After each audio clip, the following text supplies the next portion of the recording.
ರಸ್ತೆ ಪಕ್ಕದಲ್ಲಿ ಕಸ ಸುರಿದವರಿಗೆ ಸಾರ್ವಜನಿಕರಿಂದ ಛೀಮಾರಿ. ರಾಷ್ಟ್ರೀಯ ಹೆದ್ದಾರಿ ಪಕ್ಕದಲ್ಲಿ ಕಸ ಸುರಿದಿದ್ದ ಬೇಕರಿಯವರು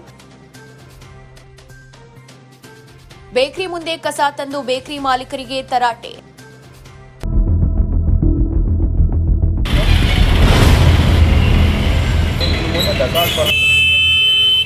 ನೆಲಮಂಗಲ ತಾಲೂಕಿನ ದಾಬಾಸ್ಪೇಟೆಯಲ್ಲಿ ಘಟನೆ. ಬೇಕರಿಯಲ್ಲಿ ಮಿಕ್ಕ ಬನ್, ಪಬ್ಸ್ ಇನ್ನಿತರ ಆಹಾರ ಪದಾರ್ಥ ಎಸೆದಿದ್ದ ಬೇಕರಿ ವಿಚಾರ ತಿಳಿದು ಸ್ಥಳಕ್ಕೆ ಭೇಟಿ ನೀಡಿದ ಸೋಂಪುರ ಗ್ರಾಮ ಪಂಚಾಯಿತಿ ಅಧಿಕಾರಿಗಳು ಕಸ ಸುರಿದ ಬೇಕರಿ ಮಾಲೀಕರಿಗೆ ₹1,000 ದಂಡ ವಿಧಿಸಿದ ಪಿಡಿಒ ರವಿಶಂಕರ್ ಕಸ ಸುರಿದವರ ಫೋಟೋ ಸಹಿತ ದೂರು ಕೊಟ್ಟರೆ ಬಹುಮಾನ ಕೊಡೋದಾಗಿ ಘೋಷಣೆ.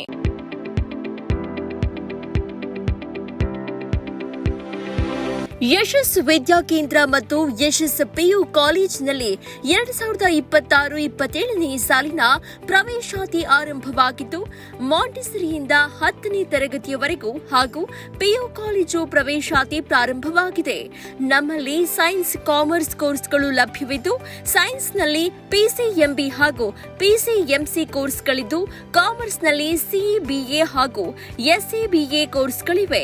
ಕೆಲವೇ ಸೀಟ್ಗಳು ಮಾತ್ರ ಲಭ್ಯವಿದ್ದು, ಅತ್ಯಾಧುನಿಕ ಶಿಕ್ಷಣ, ಉತ್ತಮ ಶಿಕ್ಷಕರು ಇದ್ದು 100ಕ್ಕೆ 100ರಷ್ಟು ಫಲಿತಾಂಶ ನೀಡಲಾಗ್ತಾ ಇದೆ. ಮಕ್ಕಳನ್ನ ಕರೆದುಕೊಂಡು ಬರಲು ಶಾಲಾ ವಾಹನ ವ್ಯವಸ್ಥೆ ಕೂಡ ಲಭ್ಯವಿದೆ. ಒಮ್ಮೆ ಭೇಟಿ ನೀಡಿ.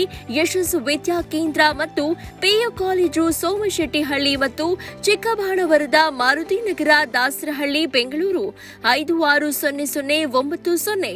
ಹೆಚ್ಚಿನ ಮಾಹಿತಿಗಾಗಿ ಸಂಪರ್ಕಿಸಿ 9606626456, 9743176627, 7829814447.